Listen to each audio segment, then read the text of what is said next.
This episode of Marijuana Today Daily is brought to you by our friends over at the Ohm of Medicine Medical Marijuana Provisioning Center of Ann Arbor, Michigan. The Ohm of Medicine is one of Michigan's most popular provisioning centers because they truly have a patient-centric focus in all that they do. Ohm's well-trained and educated staff take the time to really work with their patient customers to find the most fitting medical marijuana products for their particular situation. Their no-sales atmosphere means that you are free to take as much time as you need to consider your options ahead of checking out. Everyone at the Ohm of Medicine is super excited to be at their new first-floor space at 111 South Main Street in downtown Ann Arbor, just across the street from their longtime spot. Find out what everyone is talking about by visiting the Ohm of Medicine yourself, which you can find and learn more about over at ohmofmedicine.org, which is spelled O-M-O-F medicine.org. Good morning, Marijuana Nation. It's Wednesday, June 20th, 2018, and you're tuned in to episode 515 of Marijuana Today Daily. I'm your host, Shay Gunther, and I'll be walking you through today's marijuana news and headlines. As always, we have a full and busy day of cannabis news in our hands, so let's jump right into it. Our top story of the day is the big news that broke yesterday in Canada that the federal Senate voted in favor of Bill C-45, legislation that would make Canada the first major industrialized nation to fully legalize adult use marijuana. This one's been in the headlines a lot in recent weeks, with the bill bouncing back and forth between the Canadian Senate and the more progressive House of Commons. The most recent action was the rejection by the House of a number of proposed Senate amendments, including one that would have given provinces the right to ban home grow. The version approved by the Canadian Federal Senate yesterday by a count of 52 to 29 was stripped of 13 of the most controversial amendments, including the one banning home grow.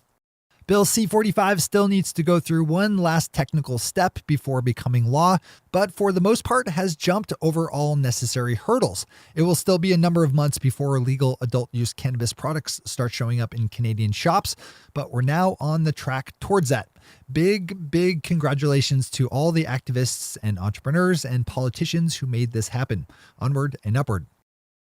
Yesterday, there was another big break of progress in the UK for medical marijuana as British Home Secretary Sajid Javid announced that his office would conduct an immediate review of Britain's medical marijuana policy after public outcry in the case of 12-year-old Billy Caldwell, whose mother Charlotte has been wonderfully loud and active about her treatment of her son's epilepsy using CBD cannabis oil. Also pushing the issue along yesterday was a catalytic editorial article published in the Daily Telegraph by former Conservative leader William Hague, who wrote that the war on marijuana was both lost and now indefensible.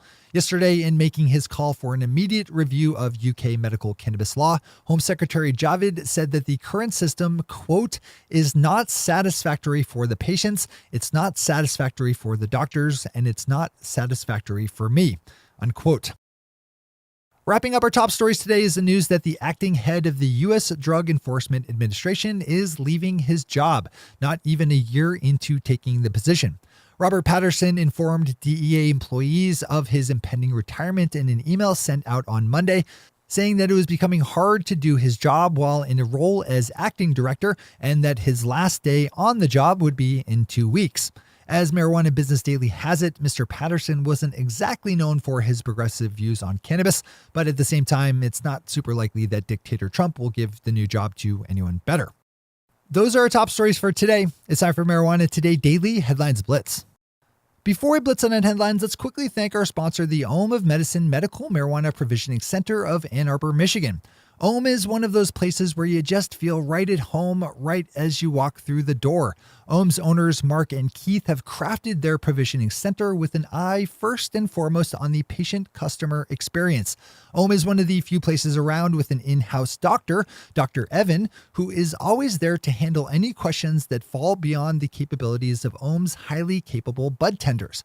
Whatever your reason for becoming a registered medical marijuana patient, Ohm will work with you to find the product that will bring you the most relief. Get directions to their new first-floor location in downtown Ann Arbor by opening up ohmofmedicine.org, which is spelled O-M-O-F medicine.org. All right, time for the blitz. The Massachusetts Cannabis Control Commission will meet on Thursday and is expected to issue the state's very first adult use marijuana business license. The commission is scheduled to consider the adult use cultivation application for Sierra Naturals, an existing company that already grows and dispenses medical cannabis out of 3 dispensaries. If approved tomorrow, the company could start up adult use operations within weeks once a set of final inspections are completed. Of course, right now there are no licensed adult use dispensaries to which Sierra could actually sell any cannabis products to, so there's still a lot that needs to be done before consumers can start shopping. A good story to read in full. Yesterday, New York City Mayor Bill de Blasio announced that the New York City Police would stop arresting people for using cannabis in public and would instead issue them a ticket. This flows within a storyline of a general lifting of harsher cannabis policies within the city, although activists are raising plenty of criticism over how effective yesterday's new policy will actually be at reducing the racial disparities inherent in New York City cannabis policing. Another good one to dive into. The founder and organizer of the Chalice Festival, a 3-day music concert scheduled to take place next month in California, has filed a lawsuit against the California State Marijuana Regulatory Agency after being denied a permit allowing for the sale and use of cannabis by festival goers. Chalice Festival founder Doug Dracup filed the lawsuit yesterday against the California Bureau of Cannabis Control. Washington, D.C. Congresswoman Eleanor Holmes Norton introduced a proposed piece of legislation yesterday that would protect medical marijuana patients from being kicked out of federally financed public housing simply due to the fact that they use cannabis.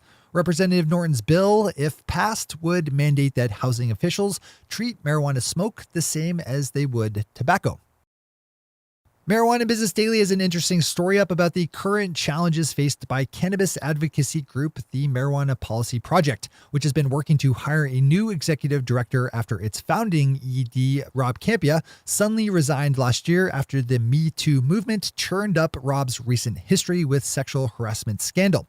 MPP has also been dealing with funding challenges as the growing tide of legalization has left some donors thinking that the job is already done. Just a quick disclosure on this one, as my producing partner, Chris Lotlicker, who is host of our weekly show, Marijuana Today, has been working for MPP on finding candidates for the executive director job. If you're into wonky insider activist stuff, this is a good one to open up. July 1st marks the first day that adult use cannabis will be legal for adults of age in Vermont to grow, possess, use, and share, and Vermont State Police have been working to get ready. Police departments all over the state have been running training sessions in recent weeks to prepare their officers to how to operate in a post-prohibition world. And finally for today, California-based edibles maker Bang Chocolate just announced that it was entering into a reverse takeover of a Canadian company in order to go public on the Toronto Stock Venture Exchange. The deal between Bang Chocolate and shell company Pele Mountain Resources will close after the company wraps up a $10 million round of investment. Those are the headlines and news for the day.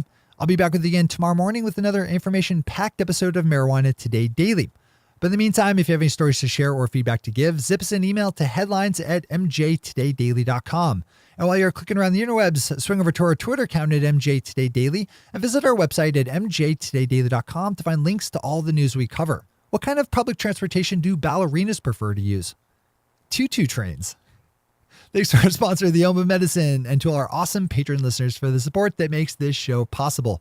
To join the illustrious ranks of the patron listeners yourself, swing over to our website at mjtodaydaily.com and click on that big blue button at the top of the page that says Become a Patron. I'm your host, Shay Gunther. Thanks for tuning in and starting your day with marijuana today.